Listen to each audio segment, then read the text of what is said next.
ಬೇರೆ ರಾಜ್ಯದಲ್ಲಿ ವಾಹನಗಳನ್ನು ರಿಜಿಸ್ಟ್ರೇಷನ್ ಮಾಡಿಸಿ ಟ್ಯಾಕ್ಸ್ ಕಟ್ಟದೆ ಕಳ್ಳಾಟ ನಡೆಸುತ್ತಿದ್ದವರಿಗೆ ಸಾರಿಗೆ ಇಲಾಖೆ ಬಿಸಿ ಮುಚ್ಚಿದೆ. ಬೆಂಗಳೂರಿನ ಅತಿ ಬೆಲೆಯಲ್ಲಿ ಸಾರಿಗೆ ಇಲಾಖೆ ಅಧಿಕಾರಿಗಳು ಕಾರ್ಯಾಚರಣೆ ನಡೆಸಿ ಸರ್ಕಾರಕ್ಕೆ ಟ್ಯಾಕ್ಸ್ ವಂಚಿಸಿದ ಬಸ್ಗಳನ್ನು ಸೀಸ್ ಮಾಡಿದ್ದಾರೆ. ಪ್ರತಿ ವರ್ಷ ನಿಯಮ ಪ್ರಕಾರ ವಾಣಿಜ್ಯ ಸಾರಿಗೆ ಬಸ್ ಟ್ಯಾಕ್ಸ್ ಕಟ್ಟಬೇಕು. ಆದರೆ ಟ್ಯಾಕ್ಸ್ ಕಟ್ಟದೆ ಬೇರೆ ರಾಜ್ಯದ ಬಸ್ಗಳು ರಾಜ್ಯದಲ್ಲಿ ಓಡಾಟ ನಡೆಸುತ್ತಿವೆ. ಕೆಲವರು ವರ್ಷಾನುಗಟ್ಟಲೆಯಿಂದ ರೋಡ್ ಟ್ಯಾಕ್ಸ್ ಕಟ್ಟದೆ ಮೀನಾಮೇಷ ನಡೆಸುತ್ತಿರುವುದು ಪತ್ತೆಯಾಗಿದೆ. ಸರ್ಕಾರಕ್ಕೆ ಟ್ಯಾಕ್ಸ್ ವಂಚಿಸಿದ ಬಸ್ಗಳನ್ನು ಸೀಸ್ ಮಾಡಲಾಗಿದೆ.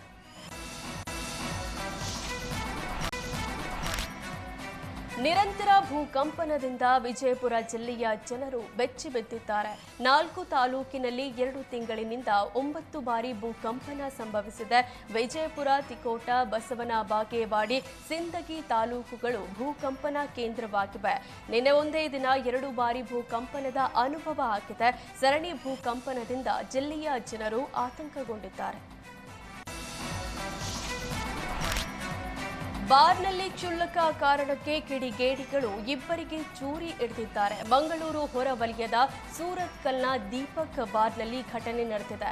ಬಾರ್ನಲ್ಲಿ ಮದ್ಯ ಸೇವಿಸಿ ಹೊರಬರುವಾಗ ಜಗಳ ಶುರುವಾಗಿದ್ದು, ಮುಕ್ಷೀದ್ ಮತ್ತು ನಿಜಾಮ್ ಎಂಬವರಿಗೆ ಚೂರಿ ಇರಿಯಲಾಗಿದೆ.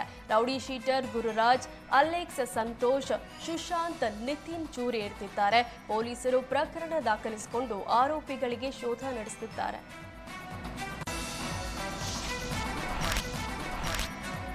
ನಿನ್ನೆ ರಾತ್ರಿ ಸುರಿದ ಮಳೆಗೆ 4 ವಿದ್ಯುತ್ ಕಂಬಗಳು ಧರೆಗುರುಳಿದ್ದು ಭಾರೀ ಅನಾಹುತ ತಪ್ಪಿದೆ. ಧಾರವಾಡದ ಸಪ್ತಾಪುರ ಬಡಾವಣೆಯಲ್ಲಿ ವಿದ್ಯುತ್ ಕಂಬಗಳು ನೆಲಕಚ್ಚಿವೆ. ಘಟನೆಯಲ್ಲಿ 1 ಬೈಕ್ ಜಖಮಾಗಿದೆ. ಮೊದಲಿಗೆ ವಿದ್ಯುತ್ ಕಂಬಗಳ ಮೇಲೆ ಮರ ಬಿದ್ದಿದೆ. ನಂತರ 4 ವಿದ್ಯುತ್ ಕಂಬಗಳು ಧರೆಗುರುಳಿವೆ. ರಸ್ತೆಯಲ್ಲಿ ಯಾರೂ ಇಲ್ಲದ ಕಾರಣ ಅನಾಹುತ ತಪ್ಪಿದೆ. ಮೈಸೂರು ಅರಮನೆ ಬಳಿ ಬೃಹತ್ ಗಾತ್ರದ ಮರ ಧರೆಗಪ್ಪಳಿಸಿದೆ. 3 ದಿನಗಳಿಂದ ಸುರಿಯುತ್ತಿರುವ ಮಳೆಯಿಂದ ಮಣ್ಣು ಸಡಿಲಗೊಂಡು ಬುಡದ ಸಮೇತ ಮರ ಧರೆಗುರುಳಿದೆ. ಮರದ ಕೆಳಗೆ ಸಿಲುಕಿ 2 ಆಟೋಗಳು ಜಖಮಾಗಿವೆ. ಆಟೋದಲ್ಲಿದ್ದ ಚಾಲಕರು ಪವಾಡ ಸದೃಶರಾಗಿ ಪಾರಾಗಿದ್ದಾರೆ.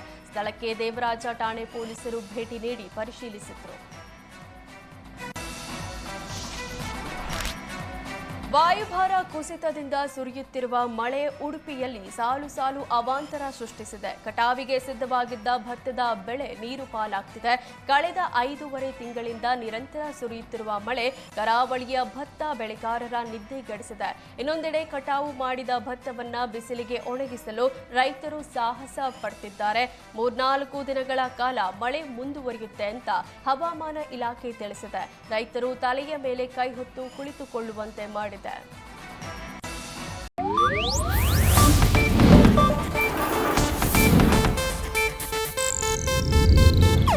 ಇದು ಏಷ್ಯಾನೆಟ್ ನ್ಯೂಸ್ ನೆಟ್ವರ್ಕ್ ಪ್ರಸ್ತುತಿ.